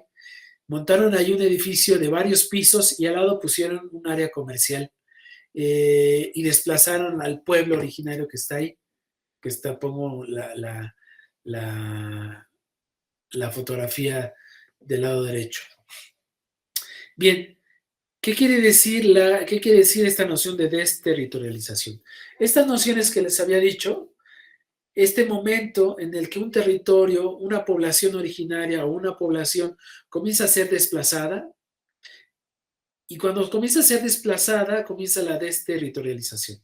Ese momento en donde los elementos ya no tienes capacidad para organizarte, capacidad, porque ya no existe el espacio para reunirte, ¿no? Pierdes una capacidad política, ¿no? De administrar tu territorio. Aquí se me movió las láminas, discúlpenme. Aquí. Pierdes la capacidad política de movilizarte, de administrar tu propio espacio, tu propio tiempo, ¿no? Con estos ciclos rituales que existen. está más delimitada ahora tu forma de establecer una forma de comercio, de intercambio en tu espacio, y por lo tanto pierdes la noción, tienes esta perspectiva que integra el territorio, que es la capacidad de salir y organizarte y pensar en el futuro de tu territorio, ¿correcto? Este es un elemento importante y que ahora como parte de la desterritorialización, ya podemos hablar del desplazamiento, de la elitización del espacio público, de la gentrificación, que bueno, gentrificación es una traducción como muy simple, pero tiene que ver con el desplazamiento y con la elitización del espacio público, con el aburguesamiento, por decirlo así, en términos marxistas, del espacio social. Y bueno, ese es un elemento que tenemos que estar identificando, y este concepto nos posibilita, bueno, nuestro concepto, el análisis desde la desterritorialización nos permite abordarlo, ¿correcto? Ahora, pongo ejemplos. Dentro de esa mítica, de ese espacio mítica, ponen un gimnasio que proyecta, que está así, no sé si ustedes han visto cuando pasan por el puente vehicular, se alcanza a ver que hay un gimnasio con grandes cristales y las personas que están haciendo ejercicio miran hacia la ciudad. No sé si han visto esto. Bueno, esa es una forma también en la que este tipo de construcciones están proyectando una idea de ciudad, ¿verdad? Y es lo que llaman ahora una vida fitness. ¿Qué quiere decir esto? Es un estilo de vida en donde recibes una especie de asesoría nutricional, ¿no? Entras a espacios controlados, ¿no? Hay una aspiración social, hay una idea de estatus, te alimentas con ciertos complementos, ¿no? Y tienes que utilizar cierto tipo de ropa especializada que es cara, ¿no? Para poder realizar ese tipo de ejercicio. Es decir, te encierras en un espacio privado para ir pensando, soñando la ciudad de esta forma, que me parece que es es un poco torcida, ¿sabes? Porque una vez que desplazaste a un pueblo originario, que montaste ahí y luego rentas un espacio para irte a encerrar a un gimnasio, ya tiene una idea que era diferente a la aspiración a la ciudad. La aspiración a la ciudad, pongo ahí, pues, parece un poco romantizado, pero teníamos que ir pensando, aprovechar el espacio abierto para encontrarnos y no solamente levantar pesas, sino crear otro tipo de ejercicios, danzas, bailes, movimientos, ejercitarse para esparcir, recrear y también tener un desarrollo físico. ¿Sí? ¿Sí me voy a entender? Ese es un poco como contrasto estas nociones que nos colocan como absolutas, como verdades dentro de la ciudad, y hay otras alternativas que podemos promover desde la gestión cultural y el ejercicio, por ejemplo, el cruce de gestión cultural y ejercicio, esparcimiento, utilización del espacio público, recreación, desarrollo físico. Y luego al centro coloco, hay un texto que me parece importante, aquí nos dice Cris, Viveros, Mítica y Viveros también, correcto. Viveros es un espacio público, es un parque, correcto, en donde podemos ir a correr, descansar, esparcir, correcto, sí. Pero creo que tenemos que, o sea, es el único que está confinado, pero tenemos que ir pensando en más, ¿verdad? Y cuando pensamos en proyectos culturales, yo no he sabido si es posible realizar los proyectos culturales dentro de viveros. Eso sería interesante poderlo hacer. Bien, pero regreso a la imagen que está aquí al centro, que son algunas recomendaciones, son recomendaciones mundiales sobre actividad física para la salud que promueve la OMS, ¿verdad? Entonces, bueno, aquí hay elementos que podemos discutir, pero recordando siempre esta noción del espacio, y si está reducido el espacio, ¿cómo? O sea, ¿ustedes piensan que tenemos que hacer gimnasios privados en estos tipos o sea, donde la reducción del espacio público, la limitación de los servicios, públicos también. Tenemos que estar pensando de otra forma, en otras claves, en otras coordenadas, la gestión cultural de base comunitaria. Les dejo algunos manuales que están disponibles en línea que permiten también ir pensando estas nociones, ¿no? El territorio, los cuidados, salir de esta forma androcéntrica, ¿no? Del diseño de la ciudad. Cuando digo androcéntrica es, sí, propiamente como estas prácticas conscientes o inconscientes, ¿no? De medir la ciudad a partir de ser varón y un punto de vista que siempre está oponiéndose a diferentes formas de vida, debemos de romperlo. Entonces, les propongo acá unos manuales que nos permiten pensar la ciudad fuera de ese androcentrismo, ¿no? Que son manuales descargables, ¿no? El espacio público deja de ser neutral, por decirlo así, o nunca ha sido neutral, pero ahora rompemos con esta idea y colocamos elementos, ¿no? Aquí nos dice algo Cris, al contrario, evitar quizá espacios que nos hizo... ahorita leo lo que nos dice, usted puede ir leyendo en el chat también, porfa. Lo que les digo es que el diseño urbano tiene que haber ahora diseños urbanos tácticos, la producción social del hábitat como un concepto que está operando desde derecho a la ciudad. Y entonces sí, la práctica deportiva implica una socialización diferente, que implique reconocimiento a la diversidad, ¿no? Una forma de socialización colectiva, pero más abierta, popular inclusive, ¿no? Eso sería más interesante. Bien, entonces la vida fitness o la socialización del ejercicio en términos más colectivos. Aquí hay otros manuales descargables que les estoy compartiendo. Yo creo que tendríamos que ir pensando si hay un canal de comunicación para las personas que les interese, les puedo mandar vía correo también estos manuales para ir abordando dentro de sus procesos, que puedan irlo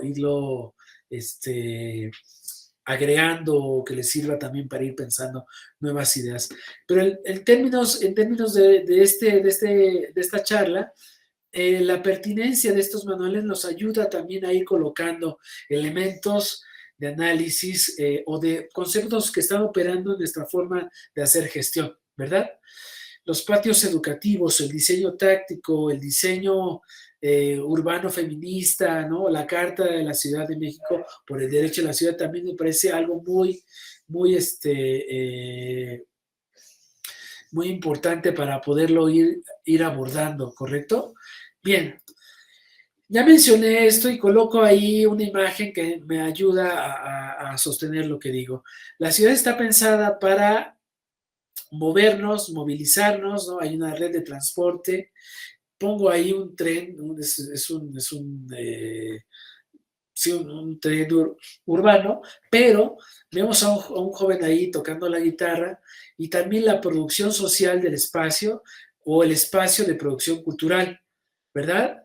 La forma en la que piensas expresiones culturales, pero que no suceden dentro de los recintos oficiales, ¿verdad? También es otra forma de ir creando una comunidad o pensar la comunidad, ¿verdad? Para ir realizando actividades, pero también ir colocando, ahí el joven puso un sombrerito para sostenerse económicamente, entonces para él simbólicamente esto es un empleo. ¿De qué forma también estamos promoviendo actividades que procuren pues ir subsanando parte de los elementos de la economía popular? Bien, estoy haciendo ya un cierre para ir a los comentarios, vamos bien de tiempo. Si tuviéramos que pensar estas actividades, estas formas, coloco algunos elementos que nos permiten ir pensando la ciudad, el espacio público, el territorio, con elementos de diversidad y diversidad sexogenérica. Eso es un elemento importantísimo que tenemos que poner en nuestro diseño de proyectos, ¿verdad? En la gestión cultural. Luego, estos proyectos tienen que tener la suficiente flexibilidad para poder adaptarnos a las comunidades o territorios donde estemos operando. Tal vez tengamos una idea, una noción que permita ir promoviendo algún tipo de actividad, pero si hay una comunidad dentro de ese territorio que nos diga, necesitamos tal elemento para analizar, para producir, para tallerear, tendríamos que tener la flexibilidad para adaptarlo, ¿correcto? Tenemos que hacer alianzas, tenemos que hacer interrelaciones con otros actores sociales, y por eso es importante el mapeo colectivo, y hay diferentes formas de hacer mapeo. Ya lo veremos también con las cartografías o con el pensamiento de la cartografía, la teoría de la cartografía, para ir pensando de qué forma relacionamos con otros actores sociales dentro del territorio. Tenemos que pensar también en la comodidad de las personas, no solamente para hombres, sino también para la niñez, para personas adultas, para que todas y todos podamos estar en el mismo espacio, necesitamos tener comodidad, confort. También que haya un sentido de representatividad. Aquí Chris nos había dicho que él está trabajando con población indígena. En estas comunidades tienen formas también diferentes de entender el espacio o la espacialidad, y entonces tenemos que ir viendo esas nociones dentro de nuestros proyectos de gestión cultural. También este seminario lo que busca es que pensemos el contacto con la naturaleza. ¿Sí? Ese es otro elemento importante para nuestros proyectos. Que haya actividad física, pues podamos movernos, y que haya zonas de juego tranquilo. Es diferente a las zonas de juego donde tú tienes que patear el balón y que también se vuelve andocéntrico, ¿no? Porque no sé si han visto eso en las escuelas. Ponen un balón para jugar y comienzan a orillarse las personas que no les gusta ese tipo de juego, y los niños generalmente le pegan fuertísimo al balón y comienzan a segregar al resto de las personas. Entonces tiene que haber una actividad de juego tranquilo, ¿sabes? Que incluya a la colectividad. Frente a ese diseño de espacios públicos, podríamos ir pensando la gestión cultural en los territorios, ¿correcto? Son elementos que me permiten ir pensando en estos espacios, en estas zonas que tienen dificultad para ir pensando en nuevos espacios públicos, ¿verdad? Ahí estoy tratando de contestar la pregunta inicial, ¿por qué surgen los proyectos culturales? He dicho algunos elementos, pero me gustaría entonces ahora pasar la palabra a ustedes e ir ya en el intercambio. ¿Cómo ven?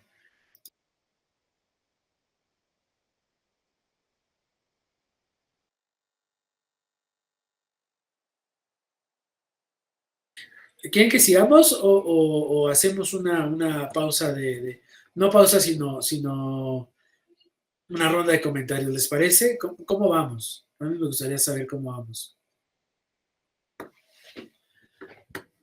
¿Siguen ahí? ¿Qué tal, querido compañero Emanuel? Pues ¿Qué vamos tal? bien de tiempo, son las 5:17, entonces yo creo que es un tiempo interesante para que puedan participar y que se puedan ir contestando ya hacia el final de la sesión.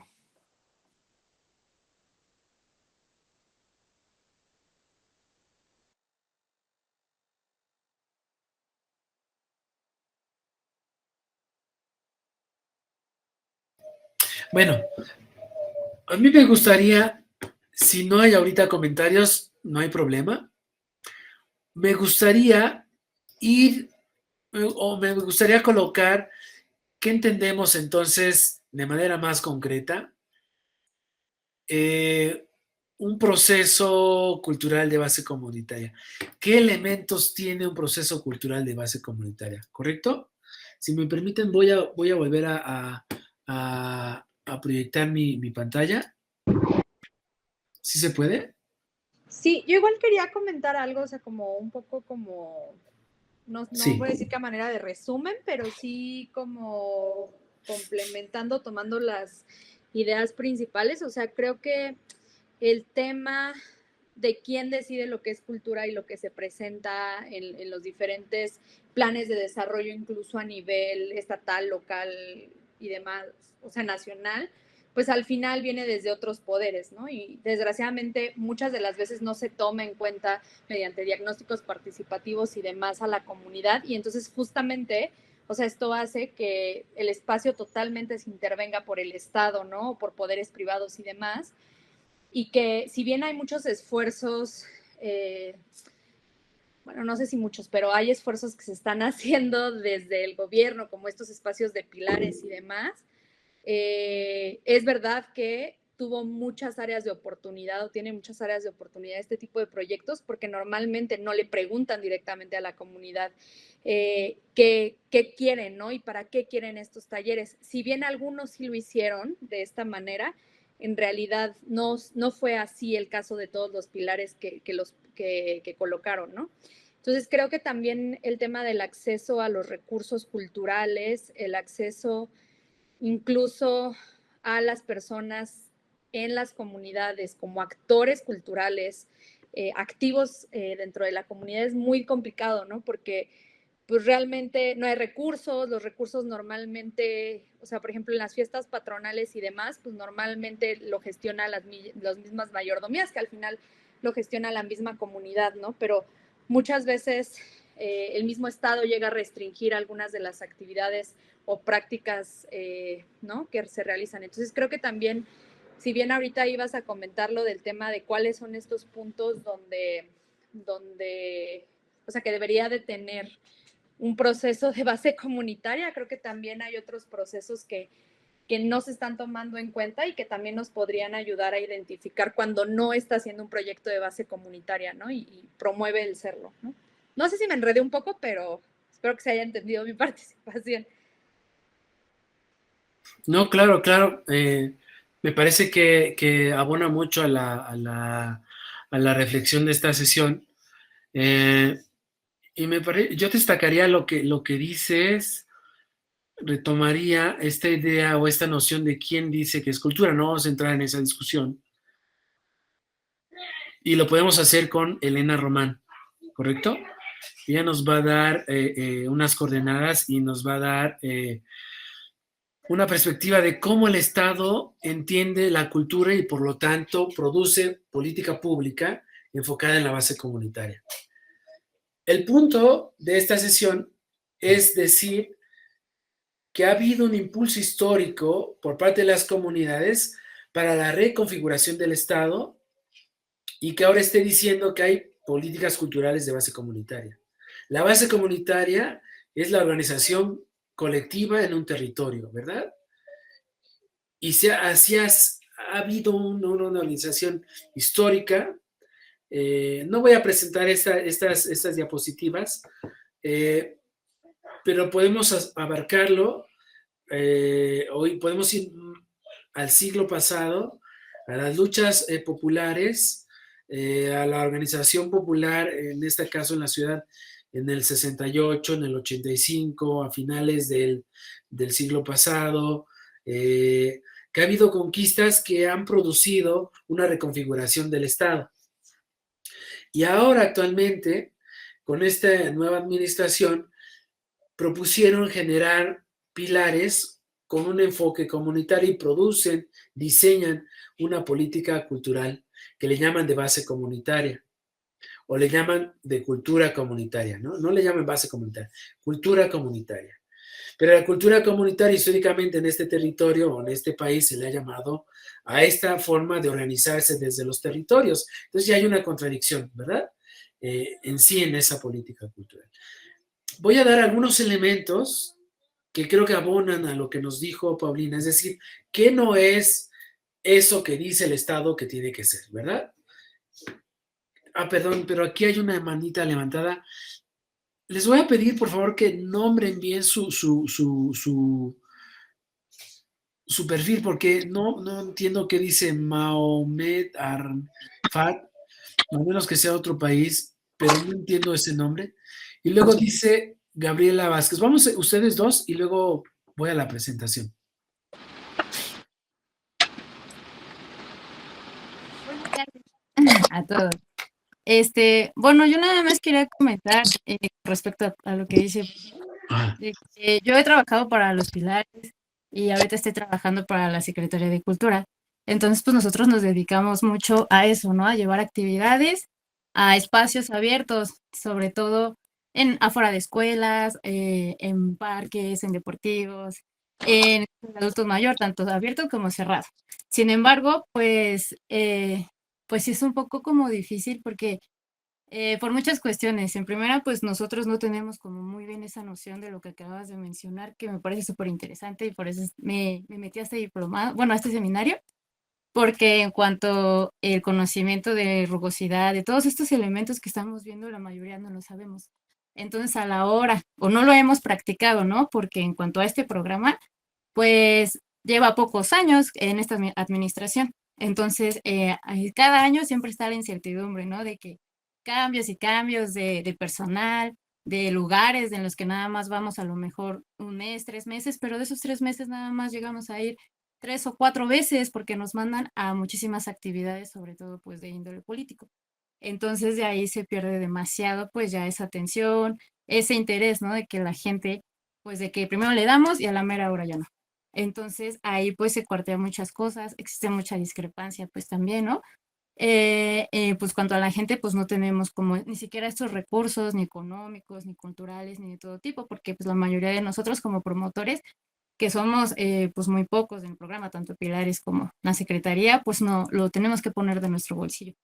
Entonces, pues sí nos damos cuenta que pues existe como muchas contradicciones, ¿no? En el programa, en lo que nos hacen o lo que tenemos que hacer o en lo que nosotros sabemos como promotores y gestores culturales.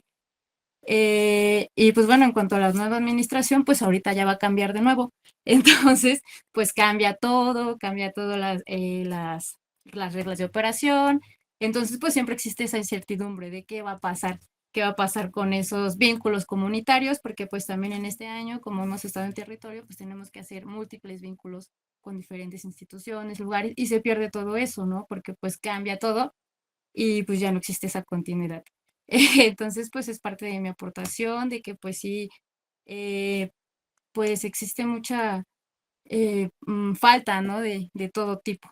Entonces, pues no se puede llevar a cabo, pues estos proyectos, ¿no? Como tal, como nosotros quisiéramos mantenerlos. Y ya. Muchas gracias. Bien, entiendo, Gabriela. Muchas gracias por tu aporte de una mirada desde el espacio en donde están pues operando estos programas, ¿no? Que me parece que es importante que existan, pero sí hay algunas cosas que se tienen que recomponer, ¿verdad? Y en este caso la seguridad del empleo, que no se le llama empleo, ¿verdad? Porque no es un beneficiario quien... Esa ambigüedad, o sea, tú rentas tu espacio, tu tiempo de trabajo, te dan un sueldo. La ley de trabajo marca eso. Si tú obedeces a alguien, si tú firmas un contrato y si tú recibes un salario, pues ya.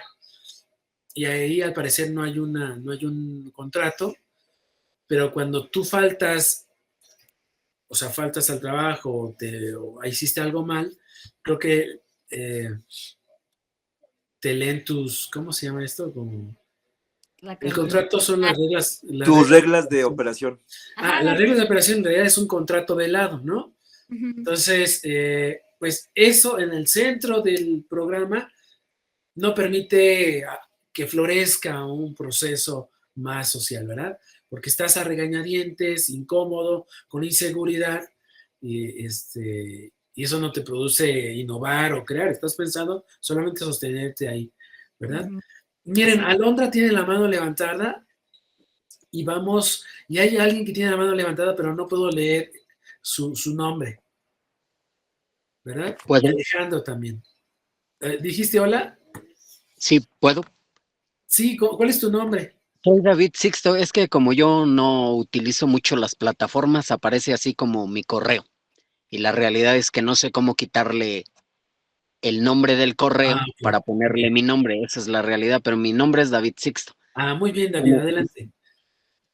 aquí lo que tú mencionas justamente es la desterritorialización y la aplicación de modelos, métodos aquí en el distrito o ciudad, como le quieran llamar, de determinados programas que sí no son comunitarios, intentan ser comunitarios porque justamente yo trabajé con un diputado ahí en toda la sierra, lo que es desde Zimapán hasta San Luis. Y justamente los programas ahí que nosotros logramos implementar, nada más 3 compañeros, y el diputado nunca se presentó, pero nos aportaba pues mínimo el recurso. Se intentó crear una escuela que ahí sigue en función, una biblioteca, y eso sí es desde el territorio, desde lo comunitario, porque la gente logró articularse, donó el predio, porque realmente esto no fue gubernamental, sino las personas donaron un territorio, un espacio, tanto para la biblioteca como para una escuela comunitaria que siguen funcionando el día de hoy. Y eso es lo que intentamos, tratar de dar talleres, pero sí desde sus núcleos éticos o míticos, que eso realmente sí es lo comunitario, no como los pilares que se valen del concepto, pero realmente eso no es comunitario. Eso realmente solo es local y realmente yo lo veo porque estuve trabajando un tiempo en eso. No funciona realmente para mucho. Ese es un gran problema que tenemos y al menos espero poder regresar yo ya de mi parte hasta la sierra, porque realmente ir hasta la sierra son casi 10 horas, de aquí desde el distrito hasta la sierra en Jacala, en Hidalgo. Y eso es lo que se intentó hacer, el diputado ya no volvió a quedar, ya no volvió a renovar. Entonces, pues no sé cómo vaya a quedar todo eso, pero ahí sí son los núcleos ético-míticos y lo que tú mencionabas, justamente lo que intentan hacer ellos, se valen de un concepto, pero eso es colonialismo, imponen un concepto y realmente no es comunitarismo. Es muy diferente el sentido comunitario porque eso lo han venido viviendo los pueblos, las comunidades desde antes de la llegada de los mexicas, y lo que intentan hacer en los pilares pues justamente es nada más apropiarse de un concepto, pero eso no es comunitarismo. Nada más con eso sería mi idea. Muchísimas gracias. No, al contrario, David, muchas gracias. Alondra y Tania. Vamos a esas 2 participaciones. Alejandro ya bajó su mano. Alondra y Tania. Hola, buenas tardes. Me llama mucho la atención como todo lo mencionado y todos estos aspectos que se han venido tratando, porque ya en la práctica, pues ya los ves inmersos ahí, ¿no? Yo trabajo y actualmente recién entré a un, ¿cómo se le llama? Un convite. El convite no tiene mucho que me enteré que nació por parte de la propia comunidad, ya que se dan cuenta que a los niños del convite les llaman la atención lo que son, pues, la música. El convite se lleva a cabo en Santa Fe. Yo digo que no se lleva a cabo en Santa Fe Bonito porque es en la parte de al lado, donde están las barrancas. Realmente es Bien. muy complicado. Nosotros le decimos Santa Fe, Miami. ¿Verdad? Es muy complicado llegar hasta allá. Sí. Ha sido todo un reto, pero la verdad, como todos estos elementos que venimos hablando sobre cómo saber qué es lo que se les tiene que dar a estas personas, las actividades, destinarlas a diferentes edades, para mí ha sido todo un reto todo esto, porque a pesar de que estudié arte y patrimonio cultural, creo que muchas veces la teoría se queda algo corta con la práctica, ya que pues no te enseñan cómo vas a tener que realizar actividades al menos yo tengo que realizar actividades para niños de entre 3 años a 15, que tengan que ver, porque pues la línea que sigue este convite es que tengan la relación cultura, identidad, ecología y música.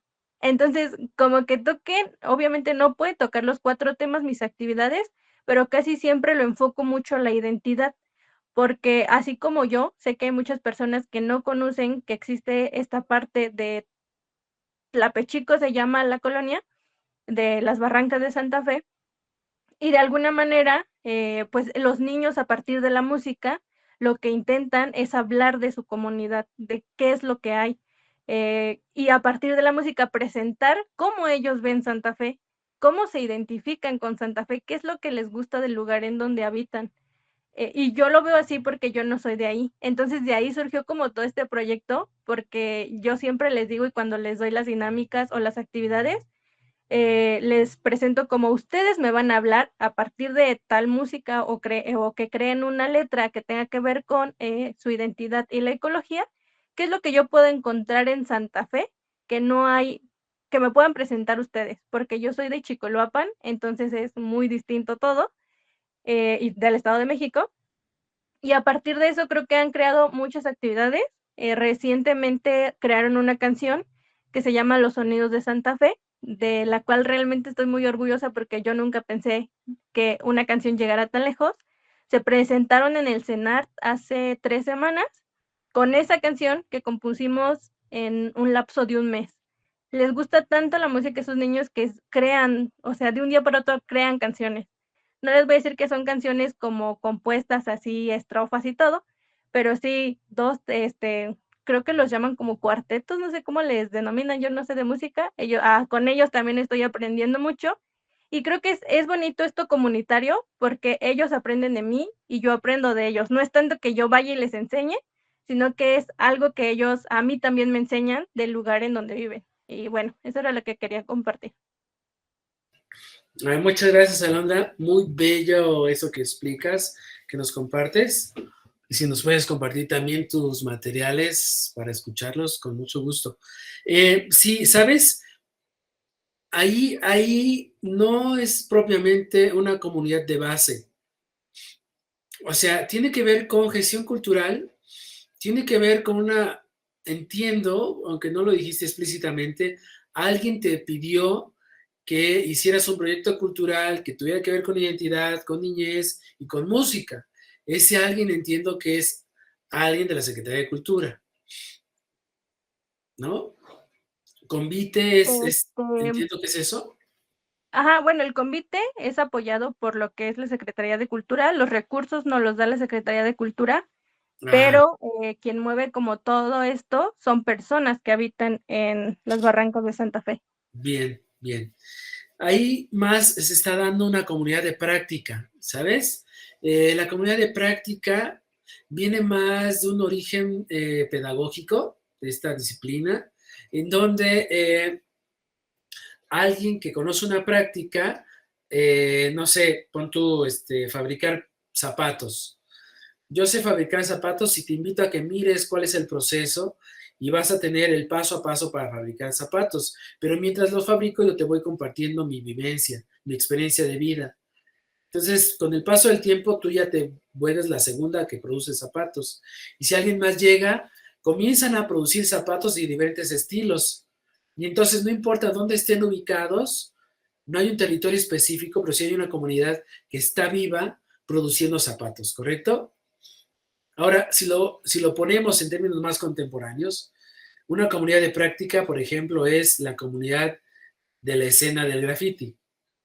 Pueden vivir en muchos lados de la ciudad, pero cuando se juntan y realizan una intervención en un territorio específico, están reproduciendo una práctica, un manejo del aerosol, de las proporciones, con un estilo que le pueden llamar wild style o como sea, pero esa producción tiene una característica de una comunidad específica, ¿correcto? Y se mueven por la ciudad. Es una comunidad de práctica y tiene que ver, si quieren, bueno, en otro momento podemos platicarlo, pero tiene que ver con una comunidad más de orden pedagógico. Y bien, esto que comentas me parece muy interesante. Bueno, vamos a seguir compartiendo. Tenía la mano levantada Tania y luego Gabriela, ¿verdad? Y luego Alejandro. Tenemos chance de esas participaciones y luego vamos a la presentación. Vamos, Tania. Hola, bueno, creo que también es importante recalcar que en en este sexenio y bueno, en el que viene, se le dio como importante relevancia a los derechos culturales y es por eso que ya se habla de, lo comunitario, ¿no? Por ejemplo, tenemos lo que nos decía el compañero respecto a lo comunitario, también hay otra, como otra vertiente que es lo colectivo, y es como algo que también deberemos, bueno, como gestores culturales, diferenciar, ya que, por ejemplo, para lo colectivo y lo comunitario, pues hay distintas como fases, ¿no? Que se deben de hacer en un proyecto cultural. Por ejemplo, en lo comunitario, pues está el diagnóstico comunitario, ¿no? Que es el hecho de no llegar y decir, yo te voy a dar esto, sino que tú le tienes que preguntar a la comunidad qué es lo que ellos necesitan. Y pues se da, bueno, esto del uso del espacio público y como gestores tenemos que medirlo, ya como lo comentaron, ¿no? Y bueno, también justo lo que Alondra nos comentó, pues es verdad, ¿no? A veces creo que la gestión cultural se basa mucho en lo pedagógico. Yo hago relación con la nueva escuela mexicana, porque yo también, bueno, doy clases, soy maestra de música, y justamente lo que ya se está hablando de interculturalidad y todo esto, es muy bueno. Esto que Alondra pregunta, yo también lo hago con mis alumnos, como de, a ver, chicos, vean qué es lo que están escuchando, reflexionen, ¿no? Y yo les pongo música mexicana y pues, o sea, es como que parte que ya los chicos, pues los estás incluyendo en pues la cotidianidad y pues en la historia, ¿no? De lo que es pues su país. Y creo que pues creo que muy importante, ¿no? Bueno, ya se me olvidó lo demás que iba a decir, pero por ahora es esto, ¿no? O sea, que hay que diferenciar ciertos también conceptos de la gestión cultural. Muchas gracias, Tania. Gabriela y Alejandro, por favor. Sí, gracias, Emanuel. Pues más bien quería como aportar algunas ideas. De pronto, esto que han estado comentando y esta pregunta que tú planteas me recordaron cuando empecé a hacer la tesis. Yo hablo de desarrollo cultural comunitario, justo porque soy planeadora, soy planificadora urbana, entonces mirando esta idea de la dimensión institucional y esta parte de la dimensión comunitaria, de pronto ha sido muy complejo tratar de entenderlo y también explicarlo, ¿no? Y que nos comprendan a quienes estamos metidos en este rollo de lo comunitario, qué es hacer gestión cultural comunitaria. Y entonces hay dos dimensiones, ¿no? La parte realmente de base, que es decir, el territorio, todo esto que tú nos explicas, ¿no? Que tiene que ver con la autoorganización, con dices tú, esta memoria histórica de cómo se han organizado las comunidades, sobre todo para el caso de la Ciudad de México, ¿no? Que es a donde tú estás situándonos. Y claro, las cooperativas de vivienda son el claro ejemplo, ¿no? El cooperativismo para la vivienda, el hecho de organizarse para construir, para tener un lugar donde vivir, ¿no? La ciudad, además de todo esto que nos platicaste, también está llena de estas migraciones, ¿no? Del campo a la ciudad, lo sabemos. Y entonces eso trae consigo, pues, estas prácticas que en las comunidades de origen, es decir, en los pueblos, y que también aquí en los pueblos originarios, ¿no? Existían, como bien lo decía el compañero hace ratito. Y entonces allí es donde está la organización real de base, ¿no? Ahí es algo que hay que tener bien claro. Sin embargo, de pronto ya salieron estos comentarios, son muy interesantes escuchar estas experiencias. Claro, la lógica de la institucionalización, ¿no? Que se le está dando al concepto de la cultura comunitaria es otra mirada que hay que entender también. No es lo mismo lo que la institución está planteando como cultura comunitaria que lo que se vive realmente en el territorio, ¿no? La gente que se autoorganiza, que claro, todo el recurso lo pone de su bolsa, ¿no? Que muchas comunidades, por ejemplo, tienen gente que se va a los Estados Unidos y mandan dinero para la fiesta del santo, ¿no? La fiesta patronal, para estas organizaciones que se generan para festejar ya sea una fiesta cívica o claro, comunitaria, ¿no? O que tiene cierta relación con la cosmovisión del pueblo donde se está realizando esta festividad. Allí es donde está la autoorganización, ¿no? En esta idea, en este convite, ¿no? Y además lo institucional se lleva las palabras de las comunidades, ¿no? El convite. ¿Qué es el convite, no? Es este encuentro donde se junta la gente a organizar, a hacer las tortillas, a hacer la comida, a empezar a decir, vamos, pues, no nos vamos a sentar aquí nomás a vernos las caras, ¿no? tenemos que comer y cómo lo vamos a hacer, pues nos juntamos y cada uno pone que el guisado, que esto, que el otro. Entonces, allí es donde está la verdadera organización de base. Y entonces aquí es donde hay que discutir y hay que reflexionar, ¿no? Y creo que a eso es a lo que nos quieres llevar. Cómo lo institucional, pues, se lleva o se empieza a apropiar de estos discursos, pero que además es muy curioso porque muchos de nosotros y muchos de los que están todavía más grandes que nosotros, que han estado en este marco de generar este desarrollo cultural comunitario, que es a lo que quiero llegar. La Ciudad de México empieza a generar proyectos y políticas culturales o proyectos culturales que se convierten después en políticas como los faros, ¿no? Esta idea de descentralizar la cultura, a esto que nos llevabas desde el principio, a estos espacios monumentales donde los recintos pareciera que solo están en la centralidad de la ciudad y que los que estamos a las orillas no tenemos esa facilidad o este acceso a la cultura. Entonces empiezan a generar programas y proyectos para descentralizar y para llevar la cultura a las comunidades. Pero no, la lógica, y sin respetar o sin mirar que en las comunidades ya se genera cultura, ya hay procesos culturales, ¿no? Y entonces ahí es donde tendremos que empezar a discutir estas cuestiones. ¿Qué es entonces la parte institucional y la parte realmente de base? Por ahí lo dejo, porque ya me empiezo de pronto a perder en cosas, pero qué padre este diálogo. Muchas gracias, Gabriela. Sí, está muy rico. Miren, tengo la mano levantada de Gómez Valdés y de Alejandro, pero me gustaría presentar 5 minutos estas láminas y luego ir a los comentarios finales. ¿Les parece? Y lo que estoy viendo, Alejandro, es que no puedo presentar mi pantalla. ¿Sabes por qué? No lo sé, pero si quieres ahorita checamos para que puedas seguir presentando. Déjame ver.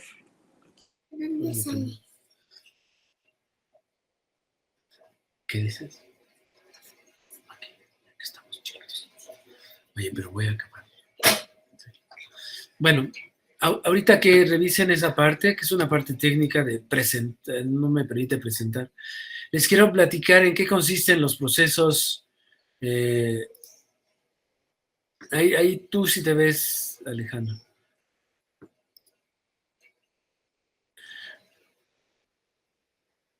Bueno, procesos culturales de base comunitaria. Vamos a definirlo. ¿Qué entendemos por procesos culturales? Lo primero que hay que entender es que no son proyectos culturales. Un proyecto cultural tiene un principio y un final, es un esfuerzo sostenido y generalmente tiene un presupuesto, ¿correcto? Se diseña, se planea, se implementa, se evalúa y ese es un proyecto cultural. Un proceso cultural de base comunitaria es un esfuerzo sostenido en el tiempo que inclusive puede trastocar generaciones. Y haya o no haya presupuesto, los procesos culturales existen en las comunidades. Esa es una primera noción. La otra, se sitúan, suceden en un territorio y un territorio es entendido como un espacio que tiene memoria y que busca el bien común, que hay bienes comunes en ese territorio y que se van a procurar a partir de la comunidad, se van a procurar que sigan existiendo. El agua, o una fiesta, ¿no? O una práctica. Bueno, todo eso que es el bien común, por eso apelo a la memoria, es que existe en un territorio. Entonces, una base social sostiene esa práctica, esa noción, esa forma de celebrar, esas fiestas o este ciclo biocultural. Todo eso está en un territorio y no es un proyecto cultural, ¿sí? Esa es una gran diferencia. Entonces, haya o no haya presupuesto, se van a seguir realizando esas fiestas patronales, estas celebraciones, estas prácticas, estos saberes. Bueno, esa es una primera diferencia. La otra, un proceso cultural de base comunitaria, pues la gente se reúne, no importa cuáles sean sus edades, se reúnen, no sé si ya me... No. La gente se reúne y a partir de un diagnóstico en voz alta dicen, ¿saben qué? Necesitamos hacer tal proyecto. y la gente levanta la mano y dice, sí, estamos de acuerdo. Entonces hay una democracia directa. ¿Sí me doy a entender? Y además de que se vota en ese día, al siguiente día tú vas, que eres parte de la comunidad, y lo realizas. Entonces no le encargas a alguien más que lo haga, ¿verdad? Hay una democracia directa, se realiza en ese lugar y también tienes que participar en su implementación. Esa es parte de la democracia directa. Es una de las características. La otra es, bueno, ya les dije dos, la forma de implementación tiene que ver con acción directa, la acción directa no solamente es ir en contra de las vallas, sino también realizar, implementar, evaluar tu propio proyecto, ¿correcto? La otra es que hay un sentido de horizontalidad en el ejercicio de ese proyecto. No es alguien que dicte qué se va a hacer, sino que también es la forma en la que se decide y la forma en la que se determina el proyecto. Ya van tres: democracia directa, acción directa, horizontalidad. La otra es, los proyectos culturales son minúsculos frente a la acción o el impacto que tiene el Estado. Espérenme tantito, ya voy a acabar. Entonces, cuando son procesos minúsculos, la solidaridad es otro elemento, otra característica, porque entonces me voy articulando con otros elementos que son pequeños y creo redes de apoyo, de solidaridad, y entonces si un día me hace falta una bocina, un proyector, unas sillas, unos tamales, entonces voy generando redes de solidaridad y voy implementando mis procesos. Pero el punto es que estos proyectos no solamente son para realizar proyectos culturales, también sirven para limpiar los camellones, ¿no? Para detener ciertas construcciones o para defender el territorio, ¿sí? Esa es la dimensión de un proceso cultural. Democracia directa, acción directa, horizontalidad, solidaridad. Y hay momentos en donde entonces ya el Estado ha reconfigurado sus programas y dice, bueno, tenemos un presupuesto para colectivos culturales. Éntrenle. ¿Quién le entra? Entonces hay un momento en donde el proceso cultural diseña un proyecto y comienza a tener una relación con el Estado. Entonces hay un sentido de gobernanza democrática dentro de los procesos culturales. Estoy implementando un proyecto en colaboración con una institución, pero mi agenda sigue teniendo su propia autonomía. Esa es otra característica.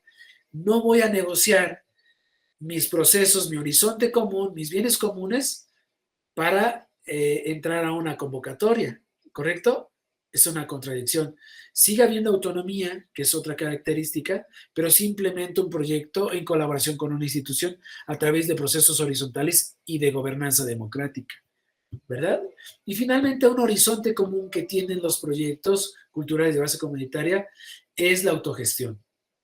Es decir, no depender de las administraciones públicas para poder sostener un proceso de transformación del territorio. ¿Sí me da a entender?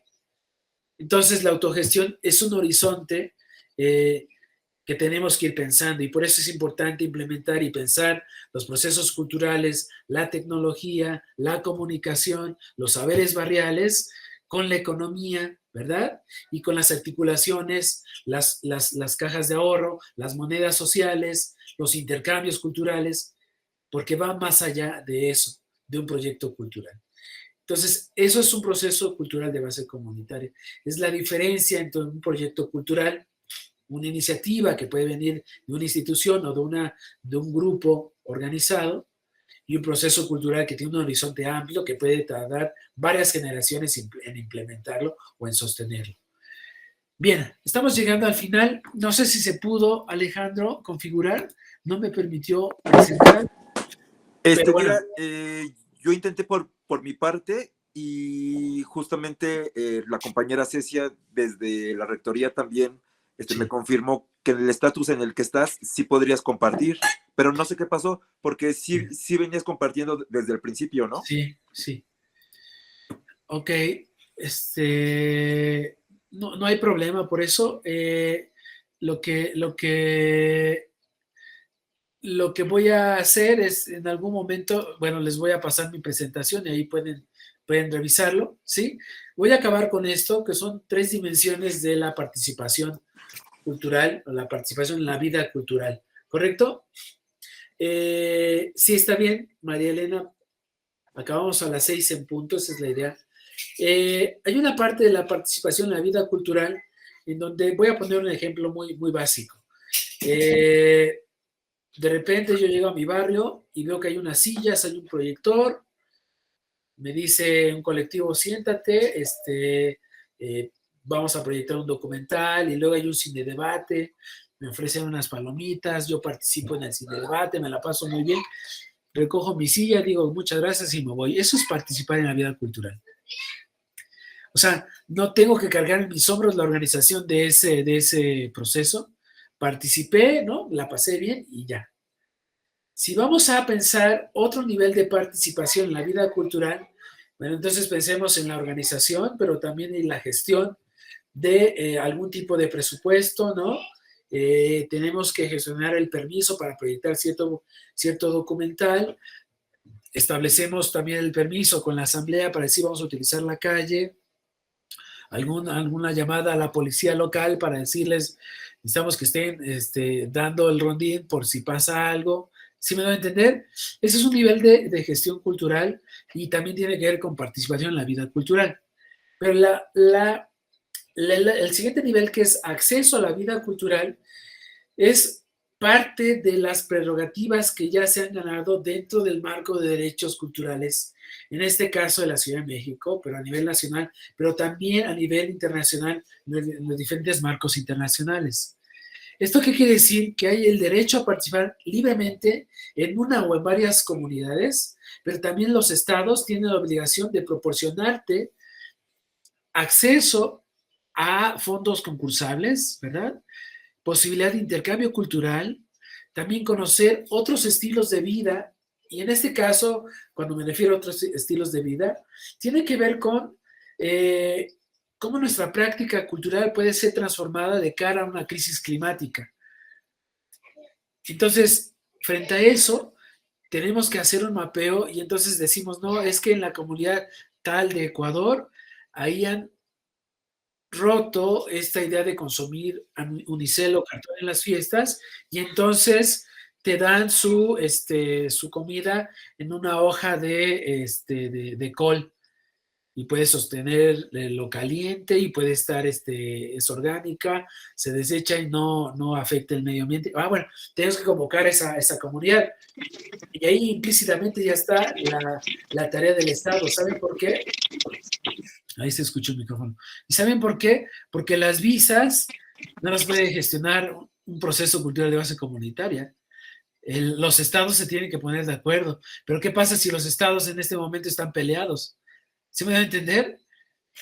Entonces tiene que ver con una parte de acceso a la vida cultural en donde los estados también tienen sus obligaciones de tener vigencia de estos derechos culturales, ¿correcto? Y finalmente la otra, que es contribuir a la vida cultural de las comunidades, que es el nivel más complejo en el que en este momento estamos y que es todavía una aspiración, y es la forma en la que yo puedo diseñar, implementar, evaluar e inclusive modificar la política pública que tenga que ver con mis derechos culturales, todo aquello que afecta en mi vida cultural comunitaria. Ahí las comunidades tendrán que estar participando, diseñando, implementando, evaluando y modificando la política cultural, y para eso los estados y los gobiernos tienen que estar abiertos a esa modificación. Estamos todavía aspirando a eso. Por eso es importante, y ya con esto concluyo, que estos procesos culturales de base comunitaria tengan el sentido que buscamos, porque aspiramos no a que nos digan esto es cultura, más bien a que nosotros y nosotras, las comunidades, podamos decir necesitamos esto, necesitamos elaborarlo así, implementarlo así, evaluarlo y modificarlo si es el caso, ¿verdad? Bien, yo con esto concluyo, les agradezco su paciencia.